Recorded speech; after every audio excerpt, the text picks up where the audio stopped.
दोस्तों, आज हम फिर से वही जोश खरोश के साथ तैयारी करेंगे। आज हम पढ़ेंगे प्रागैतिहासिक काल। भारतीय इतिहास का ये बहुत ही महत्वपूर्ण चैप्टर है, प्रागैतिहासिक काल। हालांकि इससे क्वेश्चन जो भी बनते हैं वो हम लोग डिस्कस करेंगे। तो आइए देखते हैं। इतिहास का विभाजन प्रागैतिहासिक यानी कि प्री हिस्ट्री, आदि इतिहास यानी कि प्रोटो हिस्ट्री व इतिहास हिस्ट्री 3 भागों में किया गया है। जिस काल में मनुष्य ने घटनाओं का कोई लिखित विवरण उद्धृत नहीं किया उसे प्रागैतिहासिक काल कहते हैं। दूसरा है अद्य ऐतिहासिक काल। उस काल को कहते हैं जिस काल में लेखन कला के प्रचलन के बाद उपलब्ध लेख पढ़े नहीं जा सके, यानी कि लिखा गया मगर पढ़ा नहीं गया, उसे अद्य ऐतिहासिक काल कहते हैं। और मानव विकास के उस काल को इतिहास कहा जाता है जिसका विवरण लिखित रूप से उपलब्ध है। ठीक है, यहाँ पे कुछ नोट किया हुआ है। मालवा से काला व लाल बर्तन मिला है, बुर्ज होम से धूसर बर्तन मिला है और जोखे से लाल बर्तन, और दक्षिण नवपाषाण चमकीला धूसर और पूर्वी नवपाषाण से भूरा और लाल धूसर बर्तन मिले हैं। ठीक है, यहाँ तक हम लोग पढ़े थे कि इतिहास को 3 भागों में बांटा है। ठीक है, एक तो प्रागैतिहासिक, एक अद्य ऐतिहासिक और एक इतिहास के रूप में। अब हम लोग पढ़ते हैं होमो सेपियंस के बारे में, जिसे ज्ञानी मानव कहा जाता था। ज्ञानी मानव यानी कि होमो सेपियंस का प्रवेश इस धरती पर आज से लगभग 30 या 40 हजार वर्ष पूर्व हुआ। पूर्व पाषाण युग के बारे में क्या है कि या पूरा पाषाण जिसको कहते हैं, उसके मानव की जीविका का मुख्य आधार शिकार था। पूर्व पाषाण काल का जीविका का मुख्य आधार क्या था? शिकार था। शिकार पूरा पाषाण काल में आदि मानव के मनोरंजन के भी साधन थे, यानी कि वो लोग मनोरंजन भी करते थे शिकार करके। नेक्स्ट है आग का आविष्कार पूरा पाषाण काल में एवं पहिए का नव पाषाण काल में हुआ है। इंपॉर्टेंट क्वेश्चन है, याद रहना चाहिए कि आग का आविष्कार जो है वो पूरा पाषाण काल में हुआ है, जबकि पहिए का आविष्कार नव पाषाण काल में हुआ है।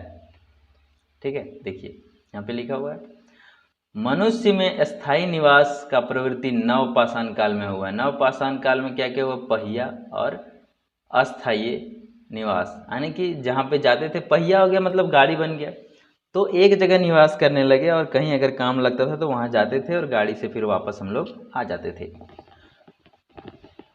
उन्होंने सबसे पहले कुत्ता को पालतू बनाया। ये भी प्रश्न रहता है कि सबसे पहला पशु पालतू कौन सा है, तो वो कुत्ता हो जाएगा।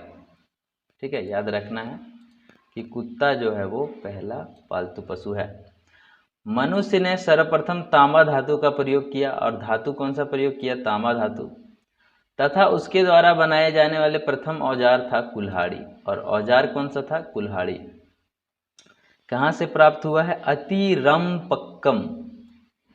कभी कभी क्वेश्चन पूछता है कि जो प्रथम औजार था कुल्हाड़ी कहाँ से मिला हुआ है, तो अतिरम्पक्कम से मिला था। कृषि का आविष्कार नवपाषाण काल में हुआ। नवपाषाण काल में कृषि भी हुआ। बोलता है कि प्रागैतिहासिक अन्न उत्पादक स्थल मेहरगढ़ पश्चिमी बलूचिस्तान में अवस्थित है। कृषि के लिए अपनाई गई सबसे प्राचीन फसल गेहूं। गेहूं ही पहला फसल था लोगों का जो इस्तेमाल किया, एवं जौ दूसरा नंबर में था। लेकिन मानव द्वारा सर्वप्रथम प्रयुक्त अनाज चावल था। यानी कि गेहूं और जौ पहले तो उपजाया लेकिन खाया नहीं। सबसे पहले खाया क्या चीज़? चावल को। ठीक है, अनाज के रूप में किसे इस्तेमाल किया? सबसे पहले चावल को। इसका अर्थ क्या हुआ कि गेहूं और जौ उपजाता होगा लेकिन पशुओं को खिलाता होगा। कृषि का प्रथम उदाहरण मेहरगढ़ से प्राप्त हुआ है। याद रखना चाहिए कि कृषि का सबसे पहला उदाहरण कहाँ पे मिला है? मेहरगढ़। ठीक है, मेहरगढ़। कोल्डिहवा का संबंध चावल के प्राचीनतम साक्ष्य से है, यह भी इम्पोर्टेंट है। भारत में पूर्व प्रस्तर युग के अधिकांश औजार स्फटिक यानी कि पत्थर के बने थे। रॉबर्ट ब्रूस फुट पहले व्यक्ति थे जिन्होंने 1863 में भारत में पुरापाषाणकालीन औजारों की खोज की। पल्लावरम नामक स्थान पर प्रथम भारतीय पुरापाषाण कलाकृति की खोज हुई थी। भारत में मध्य पाषाण के विषय में जानकारी सर्वप्रथम 1867 ईस्वी में हुई, जब C.L. कार्लाइल ने विंध्य क्षेत्र में लघु पाषाणोत्खनन यानी कि माइक्रोलिथिक खोज निकाले। भारत में मानव अस्थिपंजर मध्य पाषाण काल से ही सर्वप्रथम प्राप्त होने लगता है। भारत में नवपाषाण कालीन सभ्यता का प्रारंभ ईसा पूर्व 4000 के लगभग था। नवपाषाण काल का शुरुआत जो है वो 4000 ईसा पूर्व में हुआ था। ठीक है, आइए नेक्स्ट देखते हैं। भारत का सबसे प्राचीन नगर मोहनजोदड़ो था, सिंधी भाषा में जिसका अर्थ होता है मृतकों का टीला। असम का श्वेत भ्रू गिब्बन भारत में पाया जाने वाला एकमात्र मानवाभिकपी था। मतलब कपी मतलब बंदर, ऐसा बंदर जो मानव जैसा दिखे, मानवाभिकपी। वो कौन था? नाम था उसका श्वेत भ्रू गिब्बन। इनाम गांव ताम्रपाषाण युग की एक बड़ी बस्ती थी। इसका संबंध जोरवे संस्कृति से था। क्वेश्चन पूछा जाता है इनाम गांव कौन सी संस्कृति से संबंधित था? तो जोरवे संस्कृति से। भारत में शिवालक की पहाड़ी से जीवाश्म का प्रमाण मिला है। भीमबेटका गुफा पुरापाषाणिक आवासीय पुरास्थल है। यह आदि मानव द्वारा बनाए गए शैल चित्र और शैलाश्रयों के लिए प्रसिद्ध है। इन चित्रों को पुरापाषाण काल से मध्य पाषाण काल के समय का माना जाता है। ये चित्र भारतीय उपमहाद्वीप में मानव जीवन के प्राचीनतम चिन्ह हैं। यह मध्य प्रदेश के रायसेन जिले में स्थित है। इसकी खोज वर्ष 1957-58 में डॉक्टर विष्णु श्रीधर वाकनकर द्वारा की गई थी। भीमबेटका क्षेत्र को भारतीय पुरातत्व सर्वेक्षण भोपाल मंडल ने अगस्त 1990 में राष्ट्रीय महत्व का स्थल घोषित किया। इसके बाद जुलाई 2003 में यूनेस्को ने इसे विश्व धरोहर स्थल घोषित कर दिया। ये भी क्वेश्चन पूछा जाता है कि कब यूनेस्को ने विश्व धरोहर में शामिल किया? तो 2003 में। भारत में मनुष्य संबंधी सबसे पहला प्रमाण नर्मदा नदी घाटी में मिला है। नोट: भारतीय नागरिक सेवा के अधिकारी रीजले प्रथम व्यक्ति थे जिन्होंने प्रथम बार वैज्ञानिक आधार पर भारत की जनसंख्या का प्रजातीय विभेदीकरण किया था। ठीक है, अब नेक्स्ट टॉपिक है हमारा सिंधु सभ्यता। कहा जाता है कि रेडियो कार्बन C14 जैसी नवीन विश्लेषणात्मक पद्धति के द्वारा सिंधु सभ्यता की सर्वमान्य तिथि 2400 ईसा पूर्व से 1700 ईसा पूर्व मानी गई है। इसका विस्तार त्रिभुजाकार है। तिथि निर्धारण की कार्बन C0 है। कार्बन 14 की खोज अमेरिका के प्रसिद्ध रसायन शास्त्री V.F. लीवी द्वारा 1946 में की गई थी। इस पद्धति में जिस पदार्थ में कार्बन 14 की मात्रा जितनी कम रहती है वह उतनी ही प्राचीन मानी जाती है। सिंधु सभ्यता की खोज 1921 में राय बहादुर दयाराम साहनी ने की थी। सिंधु सभ्यता को अद्य ऐतिहासिक प्रोटो हिस्ट्री अथवा कांस्य ब्रॉन्ज युग में रखा जाता है। इस सभ्यता के मुख्य निवासी द्रविड़ एवं भूमध्य सागरीय थे। सर जॉन मार्शल भारतीय पुरातत्व सर्वेक्षण विभाग के तत्कालीन महानिदेशक ने 1924 ईस्वी में सिंधु घाटी सभ्यता नामक एक उन्नत नगरीय सभ्यता पाए जाने की विधिवत घोषणा की। सिंधु सभ्यता के सर्वाधिक पश्चिमी पुरास्थल दासक नदी के किनारे स्थित है। सूतकांगेडोर बलूचिस्तान जो पश्चिमी है, पश्चिमी पुरास्थल दासक नदी के किनारे स्थित है। सूतकांगेडोर बलूचिस्तान में। पूर्वी पुरास्थल हिंडन नदी के किनारे जिसका नाम आलमगीरपुर में है, जिला मेरठ उत्तर प्रदेश। उत्तरी पुरास्थल चिनाब नदी के तट पर है, अखनूर के निकट मांदा गांव में उत्तरी। ठीक है, वह दक्षिणी गोदावरी नदी के तट पर दाइमाबाद में है। ठीक है, सिंधु सभ्यता या सैंधव सभ्यता नगरीय सभ्यता थी। सैंधव सभ्यता से प्राप्त परिपक्व अवस्था वाले स्थलों में केवल 6 को ही बड़े नगर की संज्ञा दी गई है। ठीक है, यानी कि 6 नगर है जो बड़ी नगर की संज्ञा दी गया है, बाकी छोटे छोटे नगर थे। उनमें से कौन कौन है? 6: मोहनजोदड़ो, हड़प्पा, गनवारीवाला, राखीगढ़ी, धौलावीरा एवं कालीबंगन। नोट है: धौलावीरा भारत में सिंधु घाटी सभ्यता की पहली साइट है जिसे यूनेस्को ने 2021 में विश्व विरासत स्थल की सूची में शामिल किया है। स्वतंत्रता प्राप्ति के पश्चात हड़प्पा संस्कृति के सर्वाधिक स्थल गुजरात में खोजे गए। सिंधु घाटी सभ्यता का सबसे बड़ा स्थल मोहनजोदड़ो है, जबकि भारत में इसका सबसे बड़ा स्थल राखीगढ़ी घग्गर नदी। मोहनजोदड़ो है लेकिन मोहनजोदड़ो पूरा भारत में नहीं आता है, ठीक है, लेकिन राखीगढ़ी जो है वो घग्गर नदी के किनारे है, वही सबसे बड़ा साक्ष्य है, जो हरियाणा के हिसार जिले में स्थित है। इसकी खोज 1963 ईस्वी में सूरज भान ने की थी। फिर है लोथल एवं सुतकोतडा सिंधु सभ्यता का बंदरगाह था। जुते हुए खेत और नक्काशीदार ईंटों के प्रयोग का साक्ष्य कालीबंगन से प्राप्त हुआ है। ठीक है, नेक्स्ट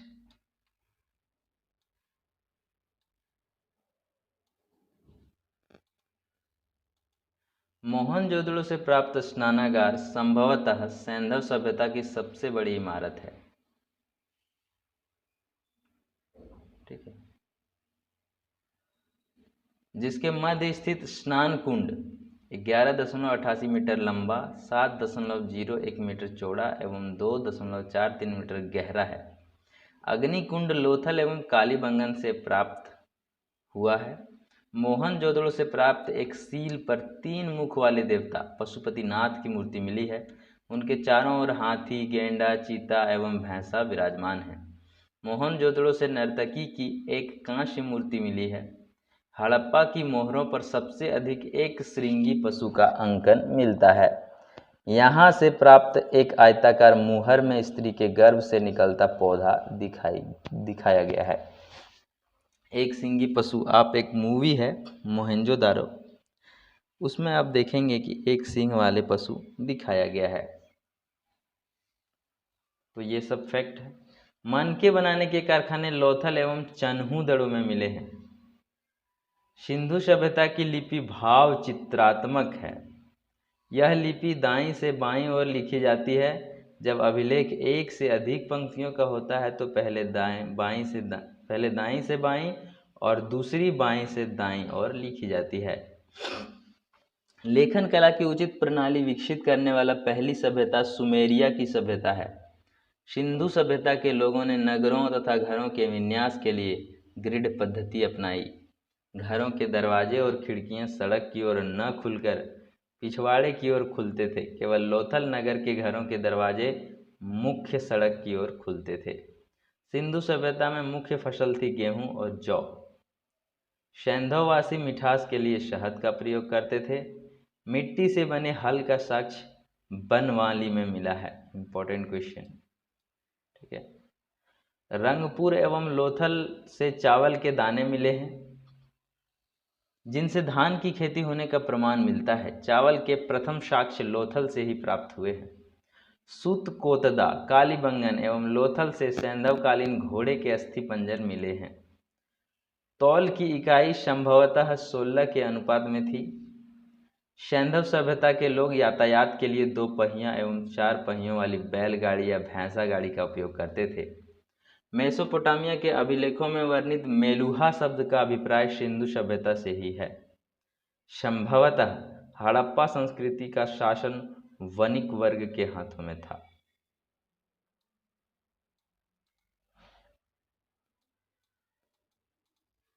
ठीक है, बोलता है कि पिग्गट ने हड़प्पा एवं मोहनजोदड़ो को एक विस्तृत साम्राज्य की जुड़वा राजधानी कहा है। सिंधु सभ्यता के लोग धरती को उर्वरता की देवी मानकर उसकी पूजा किया करते थे। वृक्ष पूजा एवं शिव पूजा के प्रचलन के साक्ष्य भी सिंधु सभ्यता से मिले हैं।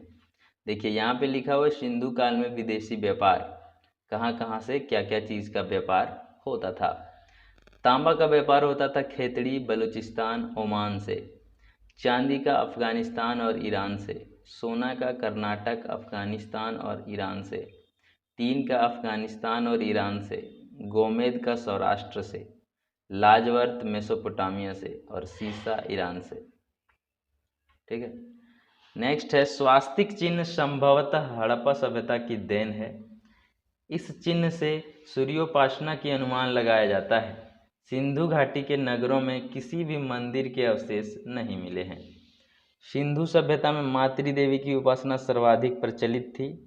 पशुओं में कुब्बड़ वाला सांड इस सभ्यता के लोगों के लिए विशेष पूजनीय था। स्त्री स्त्री मृण मूर्तियां, मिट्टी की मूर्तियां अधिक मिलने से ऐसा अनुमान लगाया जाता है कि सैंधव समाज मातृसत्तात्मक था।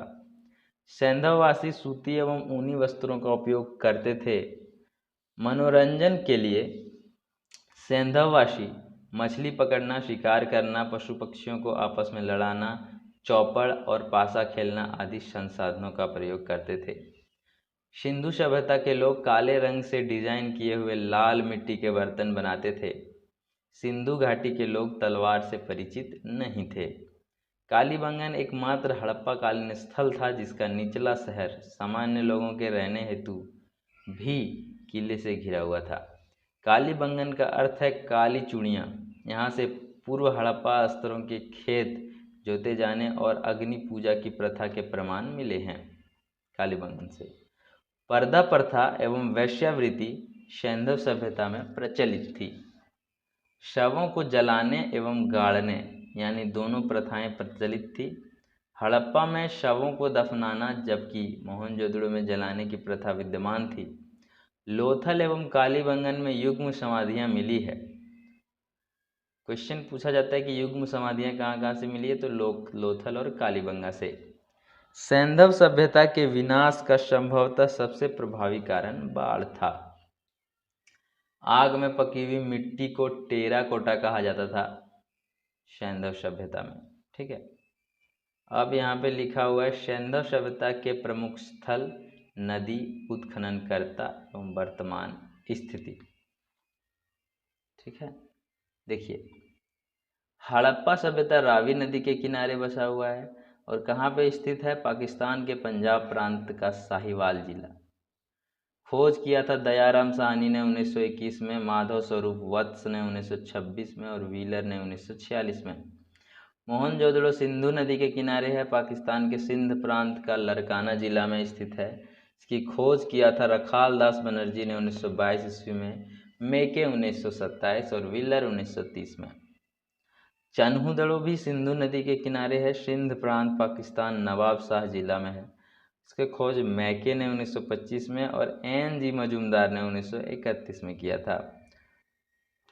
कालीबंगन जो है वो घग्गर नदी के किनारे है, राजस्थान का हनुमानगढ़ जिला में है। अमलानंद घोष ने इसकी खोज की थी 1951 में, बीबी लाल एवं बीके थापर ने 1961 में खोजा था। कोट दिज्जी जो है वो सिंधु नदी के तट पर है, सिंध प्रांत का गोरखपुर स्थान है, खैरपुर स्थान। फजल अहमद ने 1953 ईस्वी में खोजा। रंगपुर मांदर नदी के किनारे है, गुजरात का काठियावाड़ जिला में। रंगनाथ राव ने 1953-54 में इसकी खोज किया। रोपड़ जो नगर है वो सतलज नदी के किनारे है, पंजाब का रोपड़ जिला में। यज्ञदत्त शर्मा ने इसकी खोज की थी। लोथल भोगवा नदी के किनारे गुजरात का अहमदाबाद जिला में है, रंगनाथ राव ने ही इसका खोज किया था। आलमगीरपुर हिंडन नदी के किनारे है, उत्तर प्रदेश का मेरठ जिला। यज्ञदत्त शर्मा ने इसकी खोज की थी। फिर है सूतकांगेडोर, दासक नदी के किनारे है, पाकिस्तान के मकरान में समुद्र तट के किनारे स्थित है। ऑरेल स्टाइन ने 1927 ईस्वी में इसकी खोज की। बनमाली रंगोई नदी के किनारे है, हरियाणा का हिसार जिला में। रविंद्र सिंह बिष्ट ने इसकी खोज की। धौलावीरा लूनी नदी के किनारे गुजरात के कच्छ जिला में खादिर द्वीप पर है। जेपी जोशी 1967 ईस्वी में और रविंद्र सिंह विशिष्ट ने 1990-91 में खोज किया था। और लास्ट है सोलकाह। ठीक है, शादी कौर नदी के किनारे है, दक्षिण बलूचिस्तान में। जॉर्ज डेल्स ने 1962 में इसकी खोज किया था। तो ये था प्रागैतिहासिक काल और सिंधु सभ्यता के बारे में कुछ जानकारियाँ। अब से हम इसका ऑब्जेक्टिव क्वेश्चन आंसर करेंगे। ठीक है, तो आज की वीडियो में बस इतना ही। धन्यवाद। अपने जोश खरोश के साथ तैयारी करें ताकि आपके लिए एक नौकरी तो कम से कम पक्की है।